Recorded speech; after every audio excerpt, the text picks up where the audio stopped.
మాచర్ల పట్టణంలో ఓ ప్రభుత్వ మహిళా ఉద్యోగినిపై జరిగిన అత్యాచార యత్న ఘటనపై ముఖ్యమంత్రి చంద్రబాబు తీవ్రంగా స్పందించారు. నిందితుడిని తక్షణమే అరెస్టు చేసి కఠిన చర్యలు తీసుకోవాలని పోలీసు ఉన్నతాధికారులను ఆదేశించారు.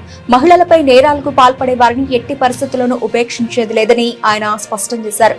పల్నాడు జిల్లా మాచర్లలోని పంచాయతీరాజ్ శాఖలో ఆఫీసు సబార్డినేటర్ గా పనిచేస్తున్న మహిళ ఇంట్లోకి ఓ ఆగంతుకుడు చొరబడి అత్యాచారానికి యత్నించినట్లు అధికారులు సీఎంకు వివరించారు. ఈ ఘటనపై ముఖ్యమంత్రి ఆరా తీశారు. ఫిర్యాదు అందిన వెంటనే కేసు నమోదు చేశామని, బాధితురాలిని వైద్య పరీక్షల నిమిత్తం గుంటూరు జీజీహెచ్ కు తరలించామని పోలీసులు తెలిపారు.